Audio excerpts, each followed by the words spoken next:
something that makes the tall grass begin to lean. Suddenly the raindrops that fall have me sprinkling the sea. In the night that Jennifer Hudson got voted off, I think I was crying. I think I was crying.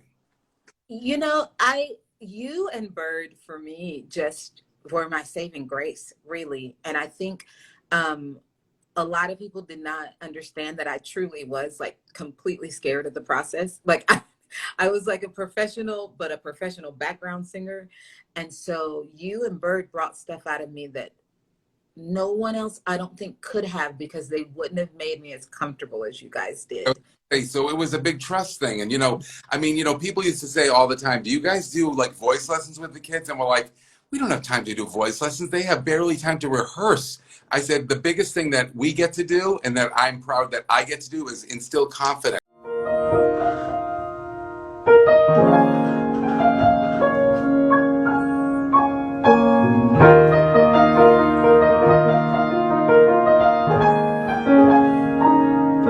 Oh, hi, everybody. Hi, Cade. Hi, darling. I see you, Dad's Travel. I'm playing a little Melinda Doolittle song that makes me, yes, home. This is what I don't know, I think of, hi, Brent. I think of Melinda Doolittle when I hear this song. And I am so excited she's joining me today. I'm beside myself. There are two of me. I'm just going to let a few more people come in, and I know everybody. Okay, so I'm going to tell you before I bring her on, when I mention Melinda Doolittle to anybody, they literally, this is whether it's a past idol or a current idol or a person in show business or somebody that works in the tech behind, the lights and sound in the theater. I mention her name. Everybody says she's so talented and she is the nicest person. And she is. But first I want to welcome the most sweet and lovely and talented and nicest person in show business, Melinda Doolittle. Hi.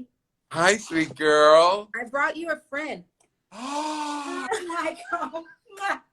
love you, Mama. And listen, before you leave, before we start, I thought, what if I get to see your mother today? I love telling her some jokes. So I wanted to say, because I was at the dentist today, so I thought, what did dentists call their x-rays? I don't know. Toothpicks. Okay, how about what did one ocean say to the other ocean? What did it say? Nothing. It just waved. And that's what I'm going to do right now. I love you. What a treat to see you. I love you. God. Okay. So good to see you. I just couldn't miss you, okay? Love you, darling. Thank you. Charlie Smithson, he is here. I know. I love your mama so much. I was hoping she would be there. She wanted to say hi. I was like, I'm talking to Michael. What do you want to do? And she was like, I'm getting ready because I want to say hi. So Melinda Doolittle, now people make fun of me because they're like, because I come on here and I'm like, I love you, but I love you so much. People do not understand the bond that we make when we join together at American Idol. It's seriously such a powerful bond. I think it's you have the uncanny ability. You may be the only person I know from my American Idol experience that all of us have continued to stay in touch with no matter what, because you had this calming and just centering nature about you. And then you'd crack us up when we were going through one of the coolest, but also one of the scariest times ever. And you kind of navigated for us and have just remained such an amazing friend, an amazing champion of all of us. So we just love you. We can't help it. Well, I love you guys and I love you so much. And I have so much fun working with you. And I know you've been doing, I know like when we did that big show with Chris Allen and stuff, Chris is like, oh my God, she's my favorite. Like, he's my favorite. I know, I get it. But see, when people ask me all the time, like, who's your favorite person? I'm like, they're all my children, and I love every single one of them. And even Because once in a while you hear about this one that's difficult or that one. I'm like, never had that experience. Never. You, once again, you're the only one. Okay, so just so you know, I love you madly, and I am so happy that you said yes to doing this because there are so many fun things that we can talk about. I know. You were in the heyday of Idol, season 6. That was our Jordan Sparks year. I know, and here's the thing. I love talking about this with everybody because Simon Cowell used to go, you guys shouldn't be friends with each other. Let's tell everybody how close you were. You can't not. I don't like, her son calls me Auntie M. Like there's this bond that like transcends even seasons, you know, like Ace and Diana are my heart, and Jordan is still one of my closest friends. She still calls me mama. She's still my baby girl. I know. There's just nothing you can do about it. Like there's this family atmosphere that gets you through the process. And people do not understand, especially in the old days when there were 30 million people watching you guys every night, 2 nights a week, that people do not understand the kind of pressure that you guys were under because they only saw, you know, whatever. It literally was one of the hardest things I think I've ever done. And I was kind of coming from obviously being a background singer and figuring out what my voice was as a lead, and to do that in front of so many millions of people every week, and then for not just the 3 judges to tell you like what they thought, but to not be able to turn on a television, not open a newspaper without hearing what the rest of the country thought about you, like to the tiniest detail, the length of your neck, and your hair, you did with your hair, and why did you wear this? And I mean, no, it's like everybody was a pro, and everybody wanted in on it because it was so huge. Yes. But I mean, I will say this till my dying day. I miss, you know, even the years after Ken and Nigel left, I missed them so much. They were, you know, I tried to explain to people how like they would come in the room when someone was stuck on a song idea and they'd have like a piano bar and they would sing 50 songs to you guys to try to find something. They seriously were some of the greatest executive producers you could have basically on a show, just because they were invested in us. I'm still friends with Gracie, Ken's daughter. Like we were just catching up the other day. Like you know, he'd bring his daughter in, they'd take our mind off of things while they were working on the set or anything like that, that could be stressful for us. But they were really good about trying to take our mind off of things.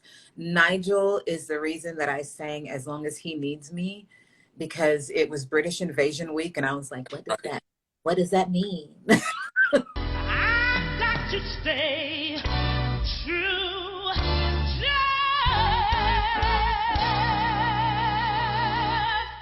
As long as he needs me.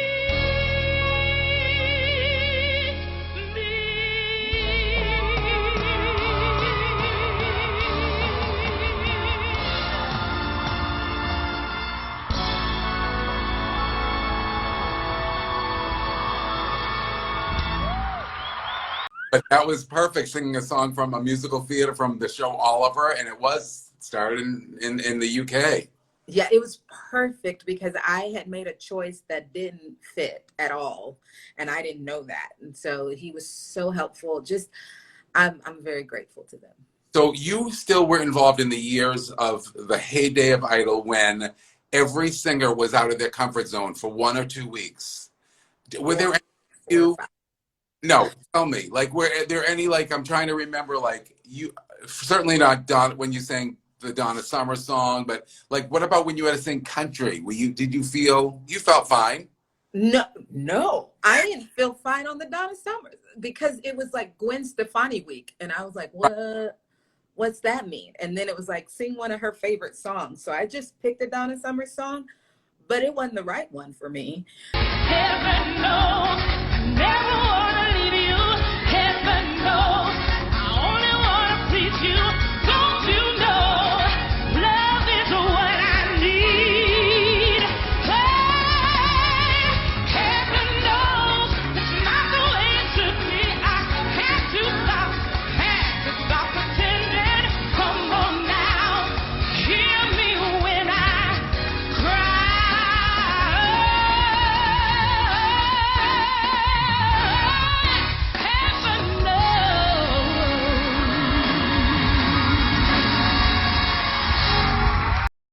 And then I like country week was Yeah. definitely I Oh, think I sang Trouble as a Woman. Trouble is a woman in a four-wheel drive on an old dirt road to a brand new life. She ain't hanging around for nothing. There's a lot more men with a lot more loving. She's gonna get it right this time. Trouble is a woman with a man on her mind. Oh, she's gonna get it right this time. Trouble is a woman with a man on her mind.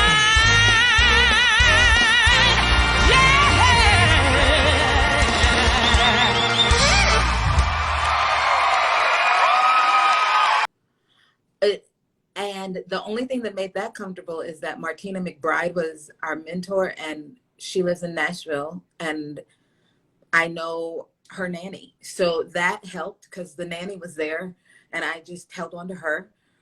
I think Bon Jovi week, like, I remember that was a tough week for most people, especially the girls, yeah, honestly.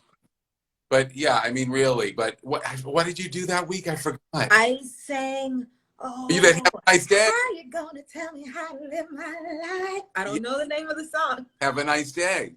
When the world keeps trying to bring me down, gotta raise my hands, gonna stand my ground. I say, hey, have a nice day, have a nice day, have a nice day.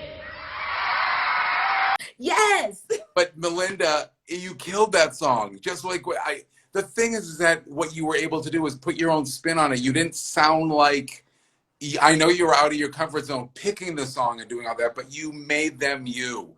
And I remember even when we had to do that, did you know the Tina Turner song that you had to do that was the producer's pick? Because I remember, I think I was learning that with you, and I was like, that was one I never heard. Nutbush City Limits. You're gonna feel all weekday. You go to picnic on Labor Day. You go to town on Saturday. You go to church on Sunday. They call it Nutbush. Nutbush. Oh, they call it Nutbush City Limits. They call it Nutbush City.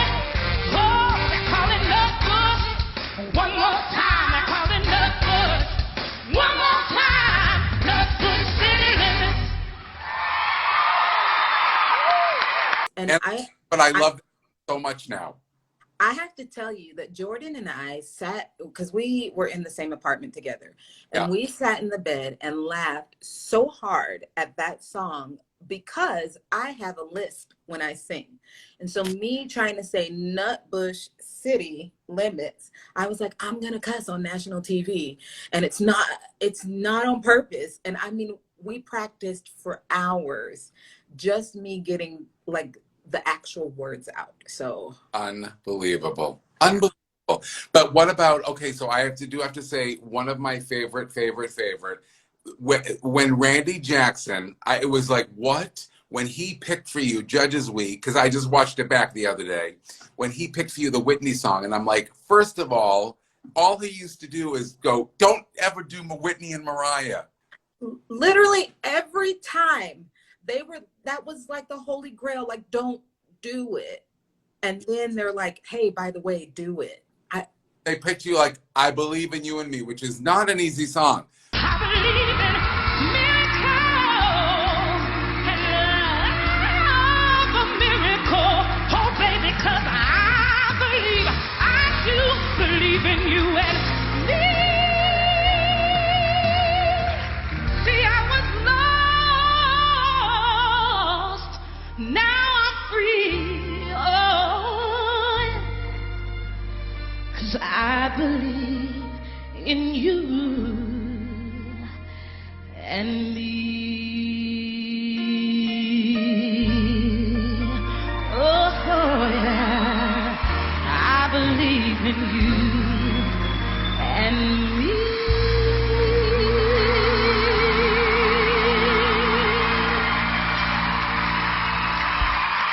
But I look back in it, I watched the judges' comments on that, and they were blown away by it.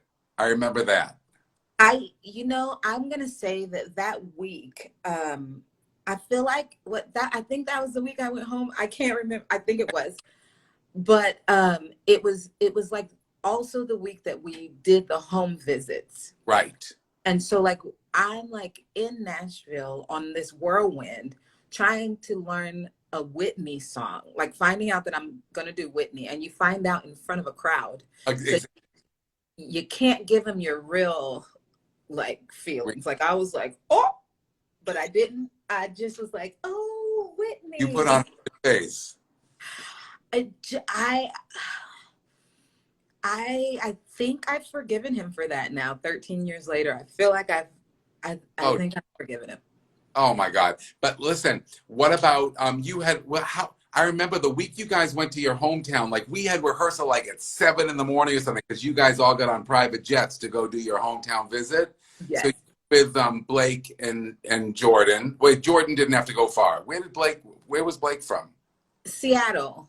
Oh, so you had to go the furthest. I did. She went to Arizona and okay. So, but was that had to be so exciting. Was that your first time on a private jet? I have to find out.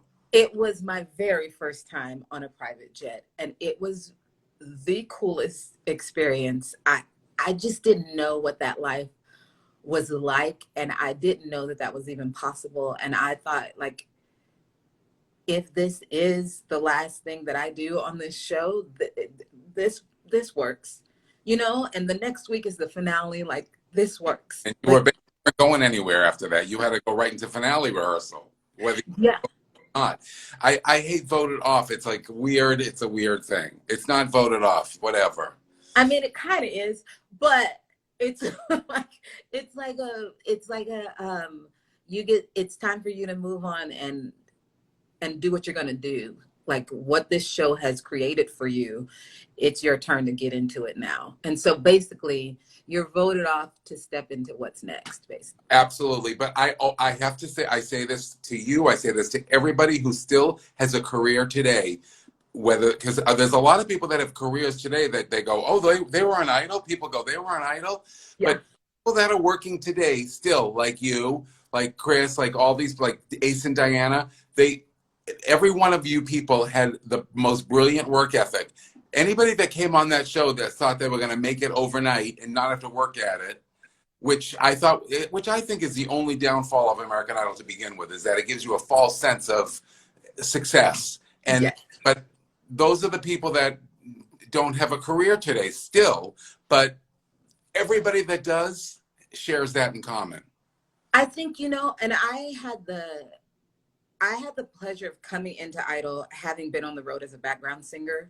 And so kind of understanding what it was like to travel all the time and to have to keep your voice up and to sing sick and all that kind of stuff. And it served me well after the show because I knew what it was like to really, really work hard. And I remember being on the Idol tour and telling all the contestants that called me mama, I was like, mama needs you guys to know that this is not normal. You don't normally have a chef. You don't normally have like this is not like, this tour is great, but this is not going to be your norm. So get in your head, like, wow. You're going to have to hustle and hit the ground running. And half the time you're going to be in a van driving yourself. Right. But you can get it done. And I think, you know, we've learned kind of in the process and from that experience that you can do a marathon and not a sprint if you put your nose to the ground and keep grinding. But you know, it's all about vocal health and all that stuff. And I mean, like, you know, you can't do you've done a lot of theater too. You can't do 8 shows a week and go out partying every night. It just doesn't happen.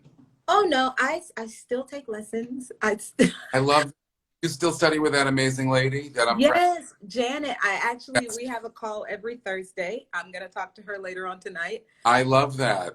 But you do that. It's important. Yeah, it's like an athlete. Like it's your muscle and you got to work it out. And I had a surgery towards the end of last year that completely cut open my entire core. And so I've been rebuilding my core, but still, like I still toured. I did a Christmas tour. I mean, I still kept going. And you do all those symphony dates. And you just, you learn, but because of like the muscle memory that Janet had helped me build up over the years, like even without a completely intact core, I was able to still get through 16 songs a night, you know? And I will tell everyone, like, take care of your instrument, do all that you can to take care of it, use breathing exercises, like learn your craft and learn it when you're sick too, so that even when you're sick, you can get through it. Absolutely. Oh, my friends Brandon and James are on. The two such talented people. Yeah, they just said, "Oh my God, two of my favorites." I know, love them. boys. I've worked with them, and they're so freaking talented. And they're out doing some like outdoor concerts right now. So yeah, Oh, like that's perfect. they're very lucky. So and Brandon has a book out right now. So they're doing so great. I wish everybody, it's been so hard. Tell me how you've been dealing with this whole pandemic thing. Uh, that's a great question. I Oh, think for the most part, I I took the rest because I didn't really rest kind of after surgery. So at first I was like, let me just get some rest. But then I've just been creative about ways to get online and sing for people. So I still do corporate events on Zoom. I'm sitting next to my microphone right here and my mixer I and love. my ring light, like I've created this little studio for myself in the house and have been able to do that. I'm actually next Friday night, I'm trying out an interactive concert experience on Zoom, and I'm calling it Black Barbara because I've always wanted to be the Black Barbara Streisand. Okay, Oh, that was not Brandon and James. That was Brandon James Gwynn, who is an amazing pianist that he says you go back with him all the way to Nashville. But he's so talented. I was on a cruise ship with him. That boy is very talented, and I'm sorry. yeah, Now, Marissa Rosen is on. Oh, that's my bestie. okay, but listen, this is what I have to play for Marissa. I love that girl so much. And there's Jordan Sasser. Oh my God. I mean, there's a love fest going on right now because you're here. I'm telling you. It's my friends. Hi. Oh, and oh my God. And Meryl's here. Listen. So okay. So anyway. So and you've been with your mom and doing all that fun stuff. My mama lives here. She moved in with me 2.5 years ago, I think. Love that.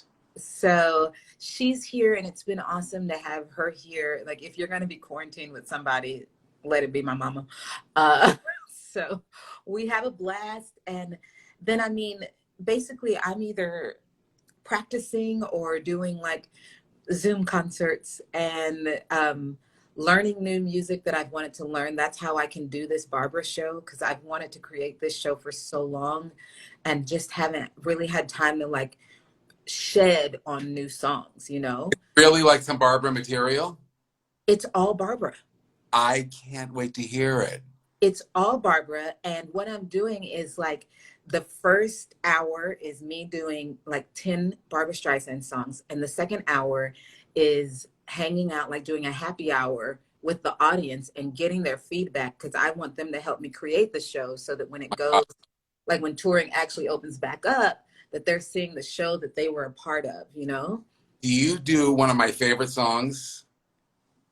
Well, it depends which one. To learn what life is for.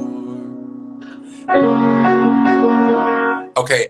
It's not in the set yet, but I'll put it there. I have to work on it with you. Gratis, because I think it would be a killer song for you. From A Star Is Born. Oh, yes. Oh, God. It's one of my favorite songs, and it's not done a lot. It's not. I'm doing, from A Star Is Born, I'm doing A Woman in the Moon. Love it.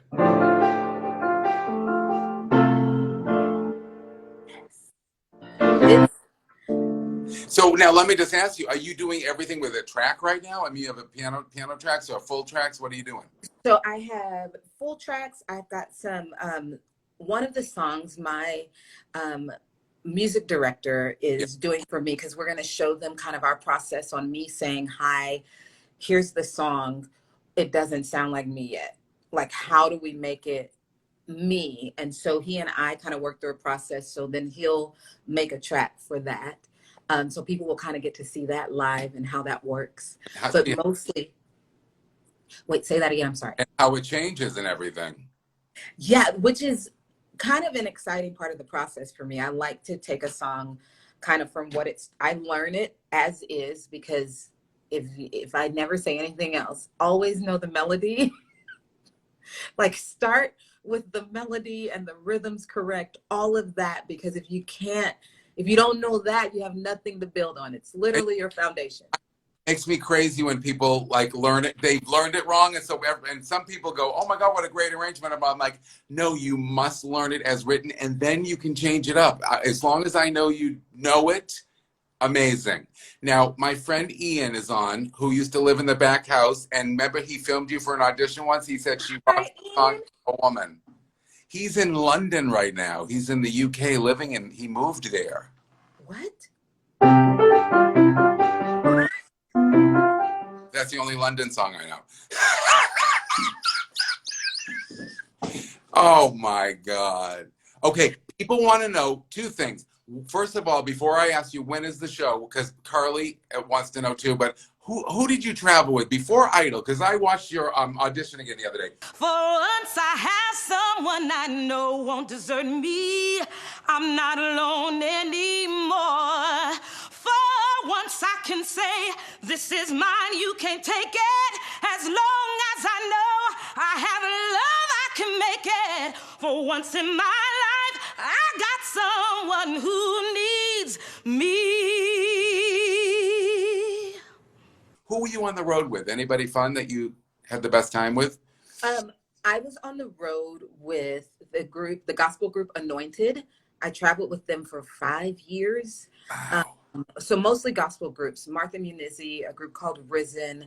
I filled in a ton for CeCe Winans because I had sung a lot of her stuff on her records right before I came to Idol. So I filled in for her. I did a lot of studio stuff for BB and Donnie McClurkin and Aretha and Michael McDonald and like You ever do any just Kirk Franklin? I did a couple of songs for one of his records and I don't even know what record it was. Okay, but I mean, I blast his records. Like, He's so good. I have to be in like a convertible. Like if I'm renting a convertible or something, I just like to blast it and go on the freeway. And of course, it's easier now because there's no traffic in LA. Uh, that's amazing. Yeah. Now, Um, can somebody just begged if you could sing? Oh, it's Cade. Can you sing a smidge of Home? I promise. Just the first. uh, uh, when I think of home, I think of a place where there's love overflowing. I wish I was home. I wish I was back there with the things I've been knowing. When that makes the tall grass begin to lean, suddenly the raindrops that fall have me. Sprinkling the seed makes it all clean. I haven't warmed up. I'm sorry. Don't care. You have a voice. You can sing anything to me. You could sing the phone book, and I'd be so happy. And you pick up keys like nobody's business. You know, I pick up Key West and Key Largo. But my favorite key, Lime. Yeah. Okay, Melinda, you said something about working out your voice. I have to tell you, I haven't been to the gym in so long. I put the address of the gym in my GPS, and it took me to In-N-Out Burger. That's not You good. know what? Can you please ask Miss Melinda if she has watched her season of Idol yet? Did you watch her season back? No. No. But listen, but you did become a very big correspondent for many seasons. Tell me about that. Listen, I love the show. I just can't watch me. So I understand. I won't watch myself, but when I was on Idol, I got interviewed at Entertainment Weekly by Michael Slezak, and he and I just hit it off because he had said something not that nice about me, like during the season, and then had found like something that he liked, and I was thanking him for being honest. And like, because it was a good wake up call for me to see what he had said that wasn't so nice. And we just really hit it off. And so afterwards, he started a show, and every once in a while I'd be a guest. Right. And we had so much fun that he was like, you need to be my co-host.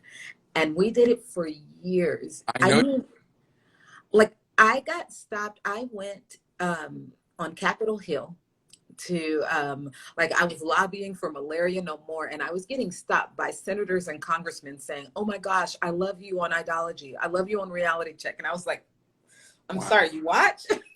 Wow, I love that. So yeah. What about yeah, because Michael is such a great guy. I love him. You know what? I just love. Listen, I have never, over the years of Idol, it's the ratings have gone way down only because people don't watch TV like they did back the first 8 or 9 seasons of American Idol. You just don't. People don't want to wait a week for the results, and Right. they were doing live things. People on the East Coast would say something on the social media, and people from the West Coast were like, we don't need to watch it now. It got all crazy, but the work that we did with the contestants never changed. Even when they were stressed out about ratings and going, we got to change the show. The work that, Deborah Bird was on, Pisha McPhee was on, Dorian Holly was on. We all just loved. I mean, the first season 2 and 3, it was only Deborah Bird and myself. Listen, And we used to spin. Deb, I used to make fun of Deborah because she would spin in the curtains. Like when the judges said something, bad about one of our kids, we would be like, "What?" In the night that Jennifer Hudson got voted off, I think I was crying. you and Bird for me just were my saving grace, really. And I think a lot of people did not understand that I truly was like completely scared of the process. Like I was like a professional, but a professional background singer. And so you and Bird brought stuff out of me that no one else I don't think could have, because they wouldn't have made me as comfortable as you guys did. Okay, so it was a big trust thing. And, people used to say all the time, do you guys do like voice lessons with the kids? And we're like, we don't have time to do voice lessons. They have barely time to rehearse. I said, the biggest thing that we get to do and that I'm proud that I get to do is instill confidence. And when we watch you guys performing on stage, you get more and more confident. I mean, you guys have no idea when we're doing the top 24 and the top 12 and all that stuff and the top 36, you have no idea how many people are watching that show. And do you remember the first live audience for that show? And you come out and that audience is screaming so loud, and they stand up in the middle when you hold a long note or do a key change. I mean, it's like life changing. I literally have chills like when you're talking about it, because that was maybe one of the most life-changing experiences. I remember singing Home at top 12 week, and that's when we went into the bigger theater, Living here in this brand new world might be a fantasy, but it's taught me to love, so it's real to me. And I've learned that we must look inside our hearts to find a world full of love like yours, like mine,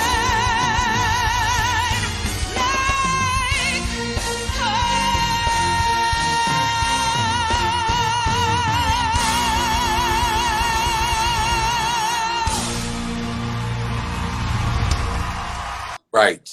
And I cried when I was done, because the lyrics spoke to me stepping into something new and finding my new home on that stage, but also like the audience like literally bolstered me up. Like there was something that just like came behind me and lifted me in the air. And I just remember crying, and thank God Paula cried with me, because she's the best. Okay. I will say, and I say this to everybody, she was my favorite judge. And not just because I love her personally and that I'm really close to her still. She just, you guys needed her to offset Randy and to offset Simon, certainly. Well, Simon was my favorite, though. But I love that. Well, because you love somebody being honest. I But need you to be really honest and tell me, like, give me actionable critique. Like, tell me what I can do to fix it right now. Just rip the Band-Aid off. that is a little bit of the problem today with the show, because they can't really be that honest in that you can't give even some crazy constructive criticism, because they're afraid that people aren't going to vote for that person, and you know what I mean? It's all just love fest. It doesn't make as much sense, but Well, and it's because they have 3 artists. Because, like Paula was the artist, and that was what was so beautiful about what she brought to the table, is that as an artist, she knew, like, even when you messed up, you needed to hear the good. So she was that, and Simon was the business, like, this is not gonna make money, fix it. And Randy was the producer, like, watch your pitch, dude. So, like, we had, like, a well-rounded group of judges, and now it's just all artists who are like, I should be nice because I have a career to keep up, and so do you. that's right. But did you have a favorite judge moment on that whole show? Like, was there I mean, It's probably when Paula cried with me. Melinda, just watching you, I feel what you're just feeling so much joy, and it's exciting. I'm one big goosebump, and I just am so excited for you, because look at you. I mean, this is it for you. This is it for you. You're selling for it. I think because she understood what was happening, and Simon was laughing at us, and I think I just needed someone to understand in that moment, and that's what she did for me. see, first of all, it was so hard for us to like tell you guys to not worry about what the judges say, because they were under the same pressure. When you were performing, you were under such great pressure, and when they had to judge you, they were under bigger pressure, because America was judging them like they were. Yes. And sometimes I thought, first of all, Randy would go back. One week he'd say, don't change the melody. Next week he'd say, you should have changed it up. I mean, you couldn't win. And then sometimes I thought Simon said things just to make Paula and to make himself look smarter than Paula and Randy. But the combination was as real and as genuine, and they can't make that magic again. Yeah. But Melinda Doolittle, I love you so much, and I don't want to keep you. I know you have a voice lesson coming up, but listen to me. I want to remind everybody, and this is going to stay on my Instagram, because I want them to all watch us next Friday night, the 14th at 6:30, your Nashville time. 7:30. No, I was kidding. 7:30 Nashville time, 5:30 here. 8:30 in New York. We all have to watch your new Barbra Streisand show. I'm like so excited. We're going to be like,